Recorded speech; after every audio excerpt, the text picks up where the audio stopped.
मौसम की, जहां मध्य प्रदेश में मौसम का इस समय डबल अटैक देखने को मिल रहा है। एक तरफ कई जिलों में भीषण गर्मी और लू का कहर जारी है, तो दूसरी ओर बारिश और प्री मानसून गतिविधियों के संकेत भी मिल रहे हैं। खजुराहो और नौगांव प्रदेश के सबसे गर्म शहर रहे, जहां तापमान 46 डिग्री के पार पहुंच गया।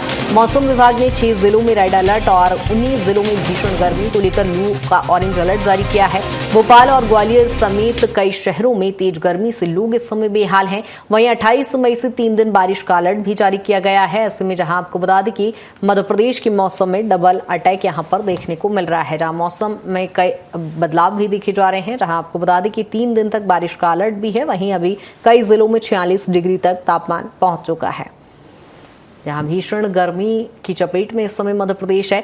और इसी पर ज्यादा जानकारी के साथ संजय हमारे साथ जुड़ गए हैं। संजय, लगातार देख रहे हैं मौसम की मार इस समय मध्य प्रदेश वासी झेल रहे हैं, लगातार भीषण गर्मी लू की चपेट में है।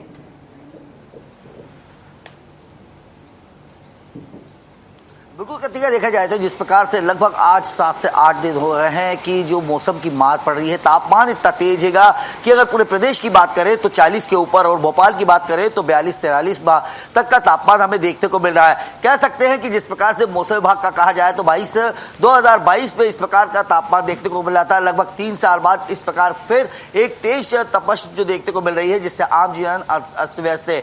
मौसम विभाग ने इसको लेकर 19 जिलों में भी अलर्ट जारी किया है और साथ में येलो अलर्ट के लिए भोपाल, खंडवा, जबलपुर, अन्य क्षेत्रों को लेकर भी येलो अलर्ट जारी किया है। वहीं अगर बात की जाए तो मौसम विभाग ने लगभग 3 दिन बाद से एक बार और अगर कह सकते हैं 3 दिन बाद थोड़ी सी राहत मिलने की उम्मीद जरूर दिखाई है। लेकिन अगर कहा जाए तो 3 दिन तक का तापमान पूरे प्रदेश भर में इसी प्रकार का देखने को मिलेगा और 40 के ऊपर तापमान जाने की पूरे प्रदेश भर में उम्मीद बताई जा रही है। मौसम विभाग ने साफ चेतावनी जारी करते हुए कहा है कि इसमें जो जरूरी काम हो तभी बाहर निकले, क्योंकि तापमान में ज्यादा वृद्धि होने के कारण कई बार इसका अटैक की भी संभावना होती है। और बुजुर्गों के लिए साफ कहा है कि बुजुर्ग तो इस तापमान है उस पर बाहर ना निकले, जिससे उनके स्वास्थ्य को काफी नुकसान हो सकता है। तो कह सकते हैं कि जो ये लगभग 3 साल जो तापमान में वृद्धि हो रही है उसको लेकर मौसम विभाग का कहना है, उनका कहना है हरियाली घटना और जो अब देख रहे हैं कि कंक्रीट के जंगल बनते जा रहे हैं, जिस कारण से ये तापमान में वृद्धि देखने को मिल रही है। अगर देखा जाए तो अब लगभग 3 दिन तक इसी प्रकार का तापमान देखने को मिलेगा और 3 दिन बाद कहीं ना कहीं मौसम के में जो तापमान में गिरावट हो सकती है। जी बिल्कुल संजय, लेकिन इसके इतर यदि हम देखें तो 3 दिन को जो बारिश को लेकर अलर्ट जारी किया गया है वो भी ठीक है, लेकिन यदि अब इन सड़कों पर हम देखें तो किस तरह का माहौल दिखाई दे रहा है, जनजीवन कितना प्रभावित है भीषण गर्मी से।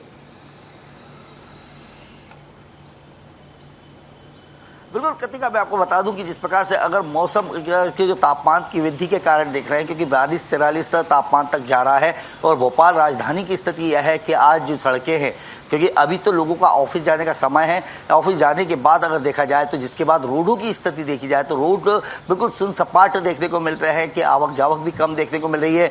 यहाँ तक कि जो ऑटो रिक्शा की बात की जाए या सवारी ऑटो की बात कर ली जाए, उनका भी कहना है कि कहीं जो क्योंकि गर्मी इतनी तेज है कि लोग बाग घर से बाहर नहीं निकल रहे, तो कह सकते हैं कि जो आम जनता है वो भी इस तपिश के कारण या कह सकते हैं तापमान के कारण अपने घरों से नहीं निकल रही है, सुरक्षित अपने आप को महसूस कर रही है। और राजधानी के कई चौराहों पे जो जिन्हें आवश्यक है जो बाहर निकलते हैं तो हमें उन ठेलों पे भी भीड़ देखने को मिलती है, चाहे गन्ने के रस की बात कर ली जाए या शिकंजी की बात कर ली जाए, नींबू रस की बात कर ली, नींबू पानी की बात कर ली जाए। तो यहाँ पर जिन्हें जरूरी होता है वो हर जगह जहाँ भी मिलता है वहाँ पर इसका सेवन करते हैं, जिससे कहीं ना कहीं थोड़ी सी ठंडक और तापमान बिल्कुल संजय, यानी कहा जाए कि कहीं ना कहीं थोड़ी सी राहत पाने की कोशिश इस समय लोग करते नजर आ रहे हैं। बहुत शुक्रिया तमाम जानकारी के लिए।